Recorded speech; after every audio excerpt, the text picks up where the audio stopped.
Anne Boissière, commissaire principale à la police de l'air et des frontières. Vous, une femme, à la PAF? Police de l'air et des frontières. Et je suis une femme. Il faudra vous y faire. En attendant, asseyez-vous, Hartmann. Vous ne pourriez pas me retirer ces menottes? Dans leur hâte et entre deux prises de karaté, vos sbires les ont un peu trop ajustées. Ceux que vous appelez des sbires sont des fonctionnaires de police. Je vous serais reconnaissante de ne pas l'oublier si vous voulez que cet interrogatoire se déroule dans de bonnes conditions. Ah, vous êtes du genre tatillon.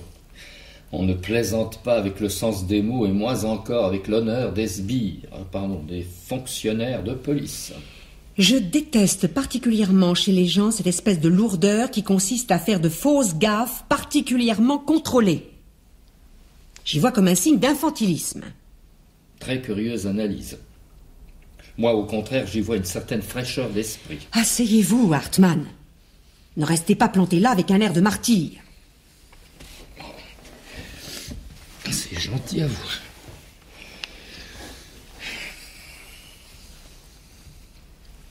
Dites, je m'en voudrais d'abuser de vos bonnes et nouvelles dispositions à mon égard, mais je me permets de vous rappeler que ces menottes me font mal.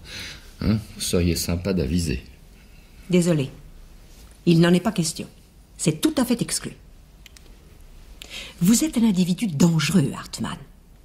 Il est même probable que dans l'histoire du crime, vous serez considéré comme un des plus grands assassins de tous les temps. Chic, alors. Coulez le Landru. Enfoncer le docteur Petiot loin derrière la marquise de Brinvilliers. Lessiver les Borgia, même Néron et Attila vont faire figure d'enfant de cœur en regard de ma modeste personne. Ah ben tout de même, c'est quelque chose, la gloire. Je suppose que tout cela vous flatte. Et pourquoi donc, selon vous? Il suffit de vous regarder. Vos bavardages sur Landru et consorts ne masquent pas l'essentiel. Tous les assassins ou presque sont mégalomanes. J'en déduis que les grands assassins sont de grands mégalomanes. Et puis je n'ai ni à m'expliquer, ni à me justifier avec un type tel que vous. Prenez-en note pour l'avenir. Soit, mais primo, pourquoi évoquer un avenir qui n'existe pas puisque je vais passer le restant de mes jours en prison? C'est l'évidence même. Encore heureux que vous ne vous fassiez pas d'illusions sur ce point. Il y avait un secondo, il me semble, non? Exact. Vous êtes une auditrice attentive. Il est 2h du matin. Je suis une auditrice fatiguée. Physiquement lessivée, pour reprendre vos termes. Alors soyons nets.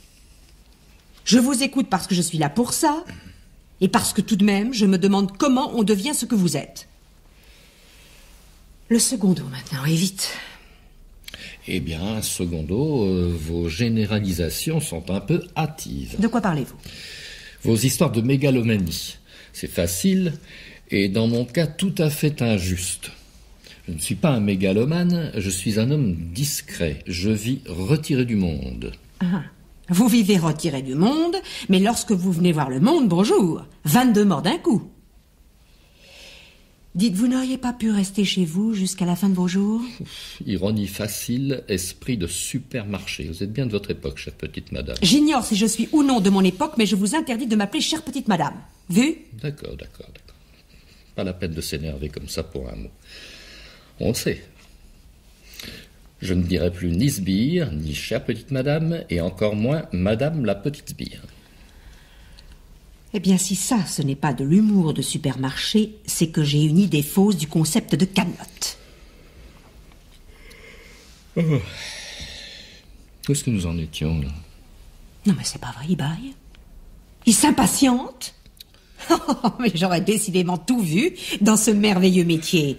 Du père fouettard au braqueur de banque en passant par le terroriste qui baille. Ah, elle l'a dit. Vous l'avez dit. Vous avez lâché le fond de votre pensée.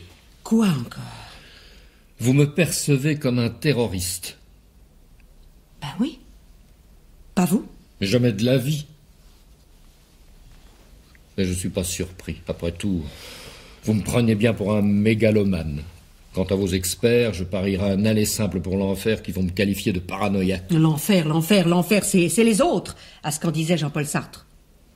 Et encore, vous ne lui aviez pas été présenté. Tiens, revoilà l'esprit braderie. Dites, le badinage, j'ai mon amant pour ça. Hein? Alors gardez vos réflexions pour vous. Oh, Mais nous allons de découverte en découverte à ce qu'il semble. Madame le commissaire a un amant. Eh ben, elle est belle, la police française. Bonjour la morale et la rigueur, la rectitude et la notion de service. Félicitations, madame. Non mais ce type est fou. Les valeurs dégringolent. Écoutez, espèce de... J'ai effectivement un amant, cet aveu m'a échappé, mais il se trouve que je ne suis pas mariée, vous comprenez? Compris? De mon temps, les femmes se mariaient. Et elle n'était pas commissaire de police. On sait, vous vous répétez, mon vieux. Maintenant, vous cessez votre interventionnisme dans ma vie privée, vous ne posez plus les questions à ma place, et tout ira beaucoup mieux, faites-moi confiance. D'accord? Mais j'ai le choix. En aucune façon.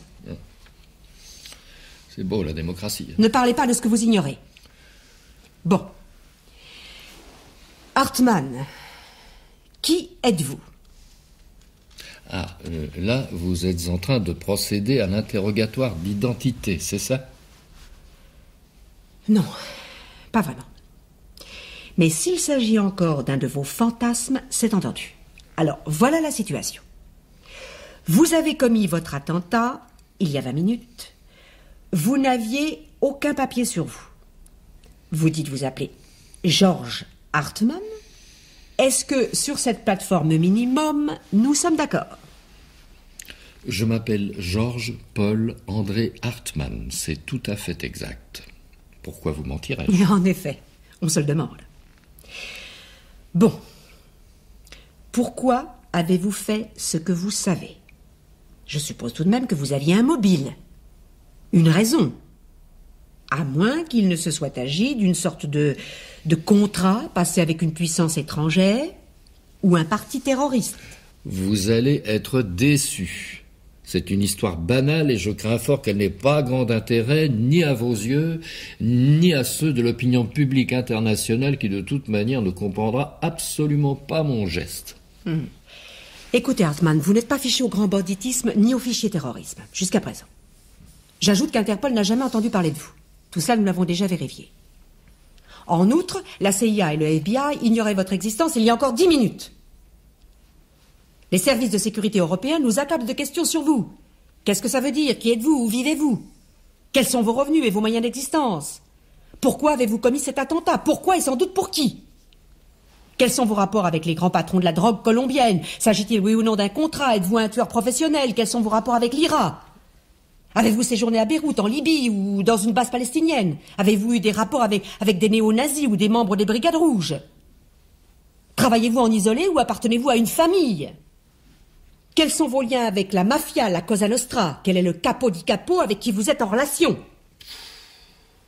Que pensez-vous des nouvelles mafias, et par exemple de la mafia chinoise? Connaissez-vous l'existence de triades? Est-ce que vous-même vous vous droguez? Un membre de votre famille est-il retenu en otage quelque part? Avez-vous agi par intérêt, obligation ou par goût? C'est tout. Vous n'en jetez plus. La soute est vide. Je vous préviens tout de suite, Hartmann. Nous avons les moyens de vous faire parler, et qui plus est, sans même utiliser la violence. Je veux bien parler, comme vous dites, mais je trouve que vous posez des questions comme s'il s'agissait de tirer à la mitrailleuse. Voulez-vous que je les répète? Non, merci, c'est inutile. J'ai une très bonne mémoire et certaines de vos questions sont si absurdes qu'elles n'appellent pas de réponse. Ça... Excusez-moi, mais ce n'est certainement pas à vous d'en juger. Bon.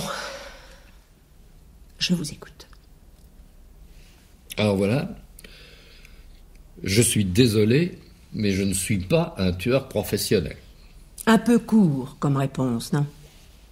Si vous n'êtes pas un professionnel, convenez que vous êtes au moins un amateur éclairé. Oui, si ça peut vous faire plaisir, oui. Il ne s'agit pas ici de me faire plaisir, mais d'établir la vérité. La vérité? Vous y tenez tant que ça, la vérité? Vous en êtes sûr? Tout à fait certaine. Pour en faire quoi? Comment ça? Mais la vérité doit éclater. C'est évident. Admettons. Admettons que je vous dise les raisons de mon acte. Admettons aussi que cet acte n'engage pas le secret défense, n'ayant aucun sens qui autorise une rétention étatique de l'information dans ce cas de figure. Vous me promettez de faire connaître les raisons de mon action? Vous avez très bien défini dans quel cadre nous pouvons laisser éclater la vérité. Alors, s'il s'agit d'un de vos caprices, soyez satisfait. La vérité éclatera aux yeux du monde dans la mesure où elle n'interfère avec aucun secret d'État. Offrez-moi une de vos cigarettes, s'il vous plaît. C'est ça, excellente idée, détendez-vous, mettez-vous à Et l'aise. passez à table. Je n'ai pas dit ça. Dites, vous ne pourriez pas essayer d'être agréable pendant 2 minutes, rien que pour voir l'effet que ça me procure? Ok, alors... please, cette cigarette. Merci.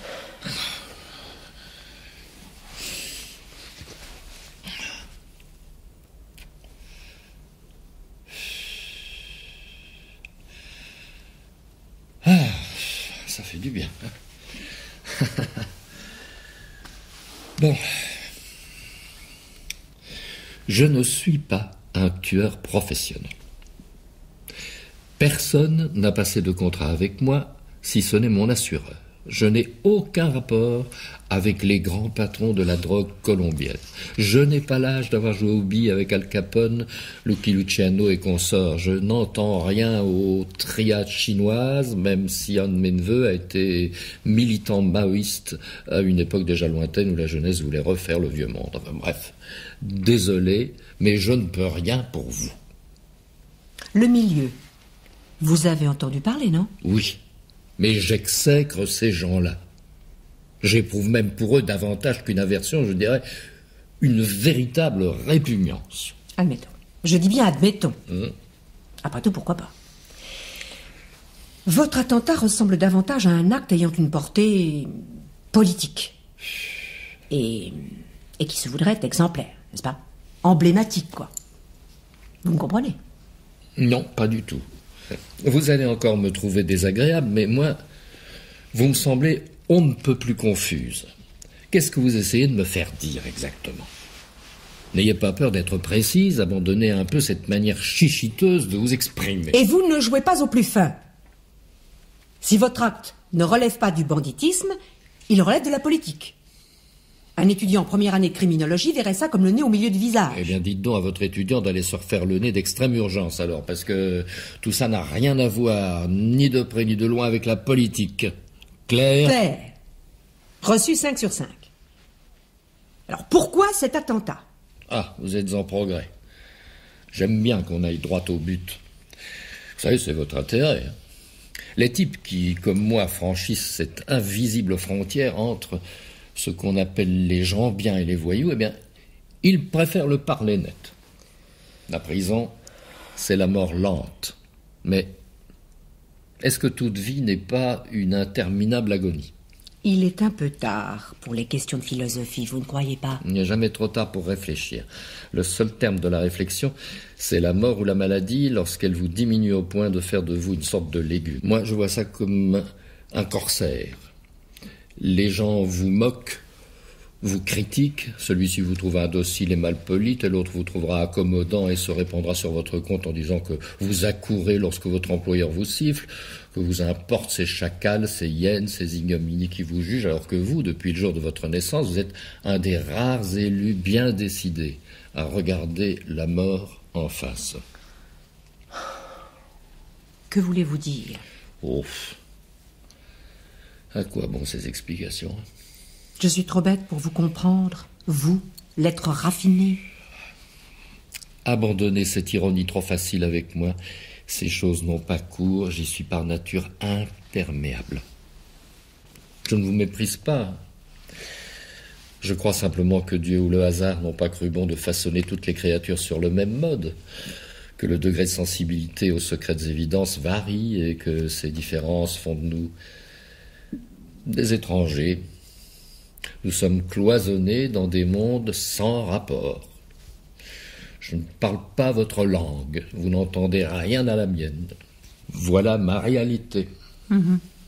Votre femme a dû s'amuser. On n'a pas eu le temps, j'ai divorcé avant. Mais soyez heureuse, elle me prenait pour un pauvre type.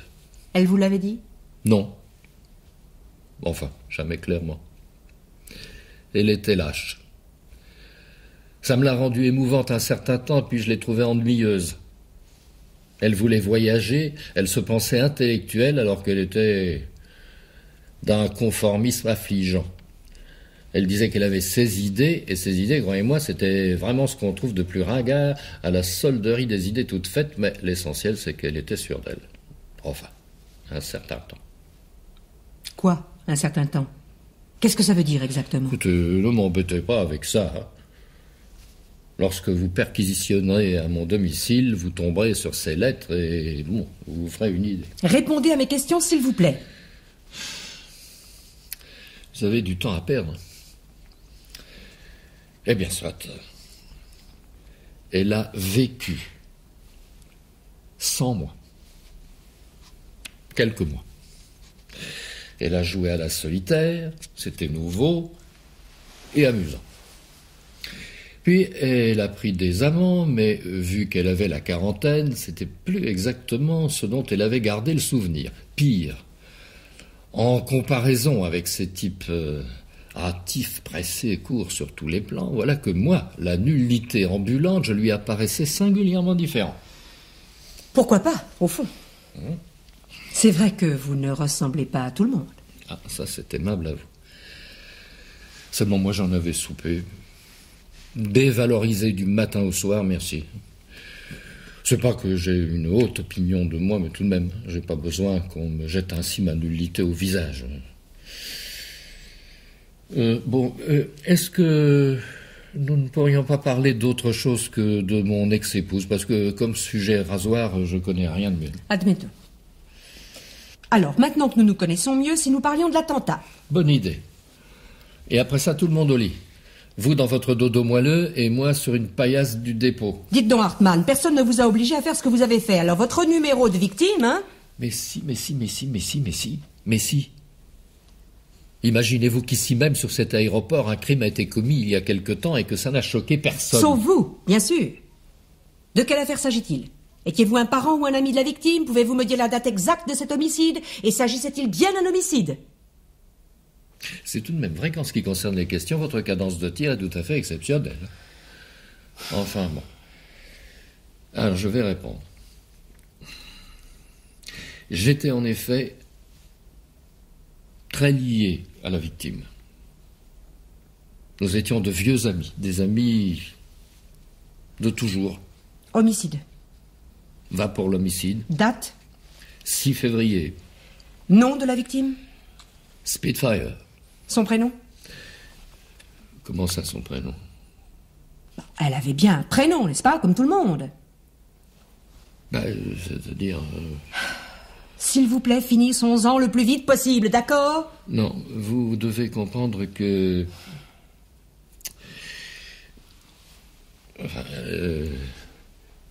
Spitfire n'avait pas de prénom, n'est-ce pas? Aucun prénom. Je crois que pour bien comprendre la situation, vous devez savoir que Spitfire n'était pas un être humain au sens où nous l'entendons généralement, n'est-ce pas? Oui, il était différent. Même si ses qualités de cœur ne peuvent à aucun moment être mises en doute. Bien. Bien. Ce n'était pas un véritable être humain. Alors, c'était une espèce de monstre, n'est-ce pas? Non, bon, je retire le mot monstre et je vous écoute religieusement. Soit. Spitfire était un corbeau. Un corbeau parfaitement apprivoisé, du reste. Un corbeau? Non, mais vous plaisantez. Non, je ne plaisante jamais sur la mort d'un ami. Il a été tué par les gens de cet aéroport. Maintenant, je l'ai vengé. Et vous avez la clé de l'énigme. C'est aussi simple que ça. La clé de l'énigme. Vous voulez dire la clé des songes, oui?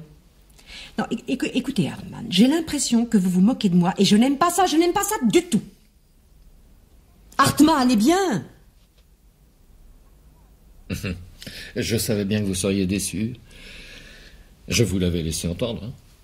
Et notez bien qu'il en sera de même dans la presse, les médias et l'opinion publique. C'est votre faute aussi. Vous avez créé une sorte de hit-parade du crime. Hit-parade du crime, mais qu'est-ce que c'est encore que cette salade? Eh ben oui.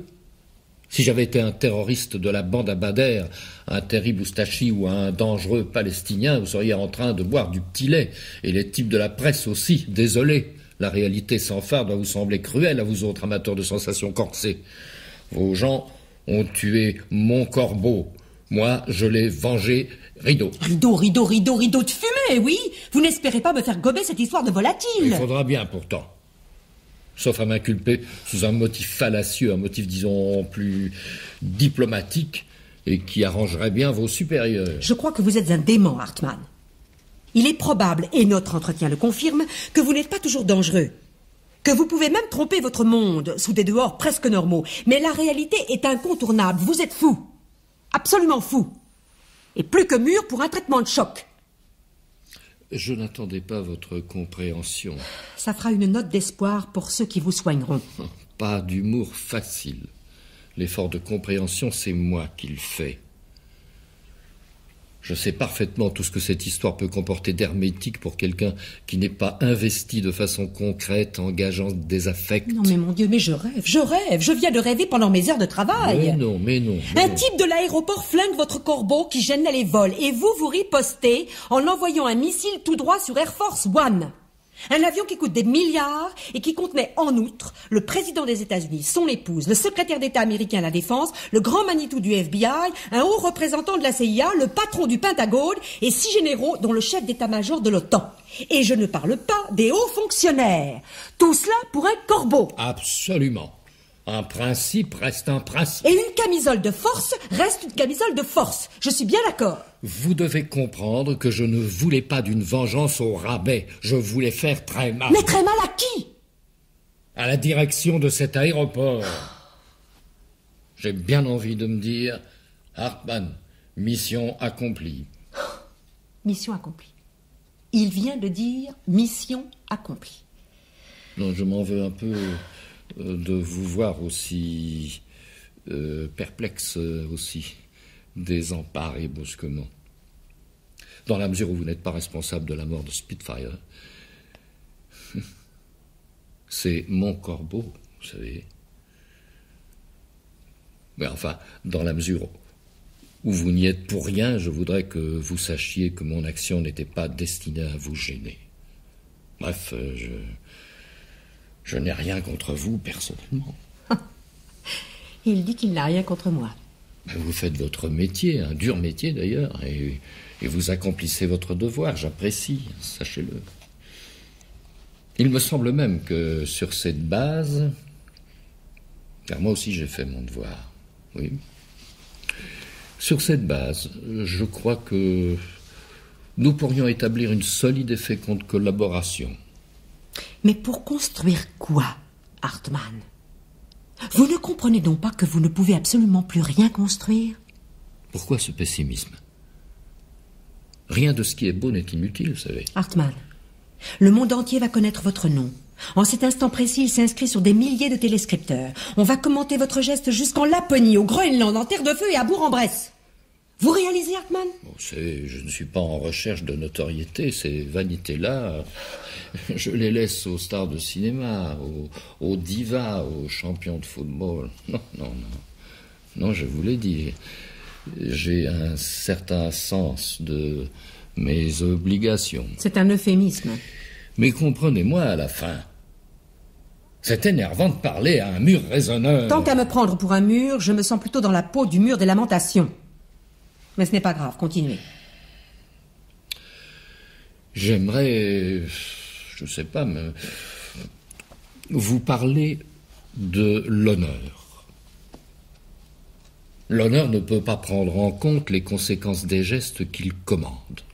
Enfin, moi, c'est ainsi que je fonctionne. Mais justement, le problème, c'est que vous ne fonctionnez plus du tout. Et à mon avis, ça ne date pas d'hier. Hartmann, vous êtes un mécanisme détraqué, un ordinateur fou, une vis sans fin. Un trou sans fond, un bois sans soif. Bon, assez de généralité. On va essayer d'être concret maintenant. Concret?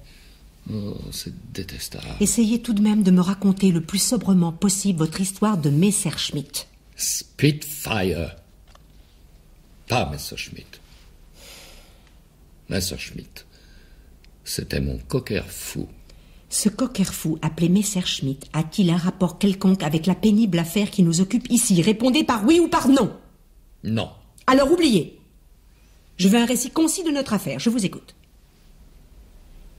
Eh bien, mon corbeau, voyez-vous, j'estimais nécessaire de lui donner de l'exercice afin qu'il ne se rouille pas, car c'était un sportif.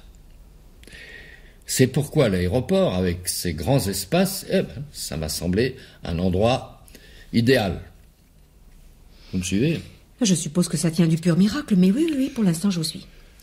Alors poursuivez s'il vous plaît. Mais il y a toujours dans la vie des choses que l'on ignore. Moi, j'ignorais qu'un simple petit corbeau pouvait gêner un énorme jet. Et qu'un fou tout à son délire pouvait gêner un malheureux fonctionnaire de police. Mais excusez-moi, c'est moi qui sors du sujet. En effet, il me semble. Toujours est-il que, pour en revenir à mon affaire, un faucon a été lancé contre Spitfire par un dresseur. Ces types se déplacent en jeep et ils lancent leurs faucons contre les pigeons, les mouettes, les piafs, tout ce qui vole, quoi. Ils auraient dû étendre les cibles des faucons à de vrais terroristes. Vous avez failli être drôle, hein. Bon, j'ai bien accroché ma ceinture. Je vous suis toujours. Poursuivez. Eh ben, le reste est simple. J'ai décidé de me venger parce que mon corbeau, faut-il vous le dire, a été assassiné par ce foutu faucon. Quel genre de pension touchez-vous, Hartmann? Une pension militaire. J'ai été pilote de chasse il y a une dizaine d'années. Pourquoi avez-vous quitté l'armée? À la suite d'une collision avec un autre appareil. Je suis d'ailleurs passé devant une commission d'enquête. Et l'on vous a rendu responsable de l'accident, n'est-ce pas? Mais non, pas du tout. La commission a rejeté ma responsabilité. Je suis sorti blanchi de cette affaire, mais nerveusement j'étais fini, délabré. Et je crois que c'est à ce moment-là que j'ai fait une croix définitive sur le monde. Enfin, sur la société. Votre divorce, c'est à cette époque ou bien plus tard, lors de votre crise nerveuse? Oh, tout cela est concomitant, étalé sur quelques mois. L'accident, l'enquête, le divorce, c'est interminable dépression nerveuse. Et qu'avez-vous fait? Prenez le temps de réfléchir, je crois que c'est important. Vous savez, j'étais tout à fait désorienté. Oui, je comprends. Mais concrètement, comment avez-vous géré cette irruption de liberté de temps libre qui déboulait dans votre vie? Je me souviens de ma solitude. Aucun sentiment de fraternité ne me venait. J'étais comme déconnecté. Il y avait ce petit pavillon qui me venait de mes parents, alors j'ai décidé d'aller y vivre. J'étais pas très difficile. Et puis j'avais fait une croix sur les femmes depuis mon divorce calamiteux. Ne croyez-vous pas que là encore vous avez été un peu excessif? Comment ça? Une femme vous trahit, vous les jetez toutes. Enfin, c'est excessif, non? Peut-être, en effet, oui. Alors cette maison, comment était-elle? Charmante dans son genre. Il y a un beau jardin clos de hauts murs, un minuscule verger, et c'est à l'écart des tours qu'ils ont construites entre-temps. Et votre pension vous suffisait pour vivre? Oh, très largement. Et puis, l'épicier me livrait, alors je n'avais pas à sortir ni à voir de nouvelles têtes. Je m'auto-suffisais. Lorsque j'étais grippé, je m'enveloppais dans 2 capotes militaires en buvant du lait chaud et du miel, une vieille recette de ma grand-mère. J'avais obtenu mon indépendance, je n'étais ni heureux ni malheureux, je ne ressentais rien de ce que vous appelez les émotions. Qu'attendiez-vous alors? Rien. La mort. Quelquefois, il me semble, les gens se disent qu'ils n'attendent plus rien, qu'ils ont été trop amèrement déçus et qu'à présent, la mort peut arriver. En général, je crois qu'elle vient vite. Je ne sais pas comment c'est pour vous, mais moi, je le vois tout de suite. Lorsque quelqu'un est dans cet état-là, les yeux mornes, la bouche vague, quelqu'un qui se saborde, si vous préférez. Oui, peut-être avez-vous raison. Je n'ai pas assez réfléchi à cet aspect des choses. Et vous devriez pourtant. Mais cette solitude, enfin tout de même, vous aviez été pilote de chasse. Ça n'est pas rien. Vous aviez fait de hautes études. Je comprends mal comment vous pouviez assumer cette sorte de régression. Vous faut-il comprendre? Oui. En d'autres termes, vous avez besoin de comprendre les gens pour les juger? Vous ne comprenez pas vous-même, ce faisant, qu'à partir de l'instant où l'on pénètre dans l'univers de l'autre, qu'on le devine, qu'on le perçoit, eh bien, franchement, le pardon est déjà dans l'air. À votre place, je me méfierais. Généralisation abusive. Vous ne seriez pourtant pas la première à tomber dans ce genre de panneau. Vous pensez que comprendre, c'est pardonner? Qu'admettre, c'est absoudre? Bien souvent, oui. Poursuivez, s'il vous plaît. J'avais une cheminée. Je regardais les bûches se consumer, comme tout le monde, je suppose, en guettant les fourmillements d'étincelles. J'écoutais vaguement le vent lorsqu'il jouait dans les branches du cerisier ou lorsque la pluie tombait trop fort. Je m'inquiétais pour les groselliers. Enfin, bon, les petites choses insignifiantes, des petits riens qui remplissent une journée et qui, mis bout à bout, finissent par faire une vie.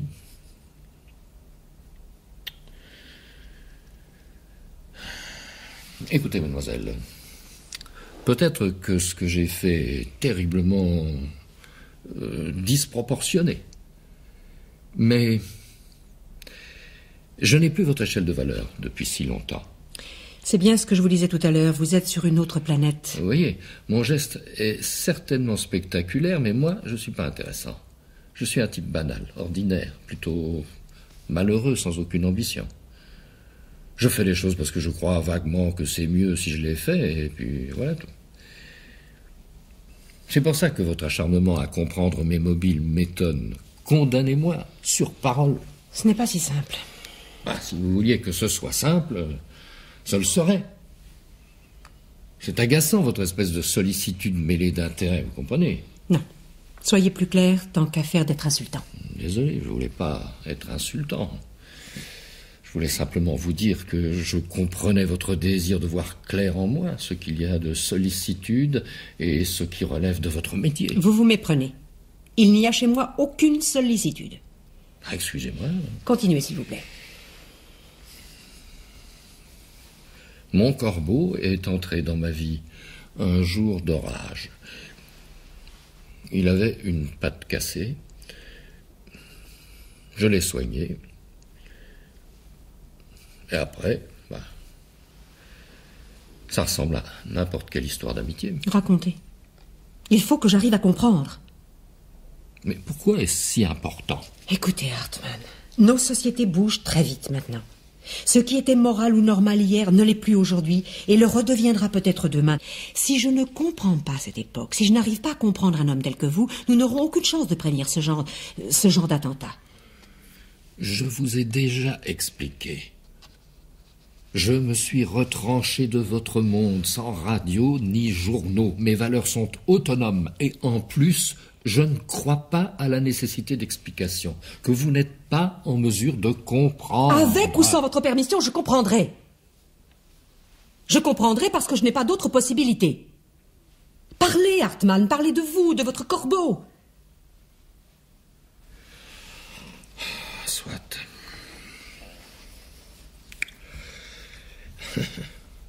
L'amitié avec une bête. Peut-être que c'est plutôt une complicité qui naît au cours des années. Mon corbeau se perchait sur mon épaule et moi, je lui lisais du Saint-Simon à voix haute. Je m'arrêtais sur certaines tournures, je ménageais des pauses. C'était des instants très doux, loin de votre cohue. Je crois que l'un et l'autre, nous attendions la mort sans hâte, mais sans tristesse, et le plus loin possible des autres. Tous ceux qui, ne pouvant se suffire à eux-mêmes, font du tapage. Vraiment, que vous dire d'autre? Qu'est-ce qui vous intéresse? Cette vengeance, comment l'avez-vous organisée? Mais j'ai d'abord tué le faucon, ce fut assez facile. Mais expliquez, s'il vous plaît. J'ai réussi à m'embusquer à proximité de l'aéroport un jour où le faucon patrouillait dans une zone un peu à l'écart. J'avais une carabine récente avec lunettes de visée, mais l'important c'est que j'avais moi-même forgé la balle avec le soin que vous imaginez. Comment avez-vous procédé? J'étais pilote militaire. Je connais les armes. J'ai soigneusement forgé la balle, sciant l'extrémité de l'ogive et mêlant les alliages afin de donner la possibilité au projectile de s'écraser au contact de la cible. Cette balle avait une structure presque molle. Voyez-vous ? Je vois, mais j'ai du mal à réaliser. Et vous êtes parvenu, armé, à vous approcher si près de l'aéroport sans qu'aucune patrouille ne vous remarque. Eh ben oui. Et vous avez tué le faucon. Il a éclaté, cet assassin. Il est retombé sous forme de confetti, valsé au vent, plume légère, et le diable emporte cette créature. Et quand cela s'est-il passé? Il y a environ 11 mois. 11 mois? Ma riposte a été foudroyante, mais voyez-vous, je trouvais que ce faucon n'était pas le vrai responsable. Oui. Plus j'y réfléchissais, plus je pensais que je devais frapper les véritables responsables, les gens qui dirigent cet aéroport. Mais dans ce cas, pourquoi avoir attaqué le président des États-Unis? Il n'y était pour rien. En bonne logique, vous auriez dû réserver ce sort au directeur de l'aéroport, non? Votre logique n'est pas la mienne et vice-versa. Le tuer, bien sûr que j'y ai pensé, mais une mort instantanée, c'était un sort trop doux. Je voulais que ce type traîne toute sa vie un sentiment de responsabilité personnelle, qu'il lise dans chaque regard son incompétence. Oui, j'ai joué sur le long terme. À quoi ça tient, la vie? Ah, pas grand-chose. Et comment vous êtes-vous organisé pour l'attentat tout à l'heure? Je me suis organisé avec soin, comme toujours. Mes préparatifs remontent à 8 mois. Beaucoup de patience, vous voyez. Pour le vol du missile, vous ne saurez jamais rien. Je suppose que le commandant de l'unité a préféré taire cette disparition et je ne tiens pas à attirer des ennuis à ce malheureux. Disons tout de même qu'en uniforme, comme tout officier, je présume, j'ai une certaine autorité. Je crois que j'imagine assez bien comment vous avez opéré. De toute façon, nous enquêterons sur ce sujet. Comme sur toutes vos déclarations. Je suppose que notre conversation est enregistrée, n'est-ce pas? Je n'ai pas à vous répondre. Par contre, j'attends vos précisions. J'ai acheté un vieux camion et un chargement de chou-fleur. Et puis je suis tombé en panne à proximité de la clôture. C'est impossible. Nos patrouilles vous auraient intercepté. Elles n'ont pas eu le temps. L'opération a duré moins d'1 minute. J'ai stoppé le camion, j'ai grimpé sur le toit et je me suis installé derrière le poste de tir. Mais je ne comprends pas. J'avais soudé sur le toit du camion une plaque d'acier. C'est là-dessus que j'avais installé, recouvert d'une bâche, le poste de tir Milan. Je vous rappelle qu'il ne pèse que 16 kilos et que le missile lui-même n'excède pas 11 kilos. Après, je me suis allongé pour le tir. C'est impossible. La preuve que non. Ce type de missile peut percer plus de 1000 mm d'acier homogène et tous les blindages connus. Pourtant, vous aviez votre chance. Comment cela? Un tireur d'élite et le missile se perdait dans la nature. Voyez-vous, ce genre de missile est guidé automatiquement tant que le réticule de visée reste sur l'objectif. Vos motards sont arrivés 15 secondes trop tard. Oui. 15 secondes trop tard pour vous éviter la prison à vie. Vous ne pouvez rien contre les hommes tels que moi. Pour nous, les prisons sont intérieures. Certainement, oui. Il n'empêche, si les motards étaient arrivés à temps, si ce faucon avait épargné votre corbeau, si celui-ci, blessé, s'était réfugié dans un autre jardin, si vous n'aviez pas eu cet accident de vol il y a 10 ans. Et si vous m'emmeniez en prison, J'ai hâte de me retrouver seul. Voyez-vous ?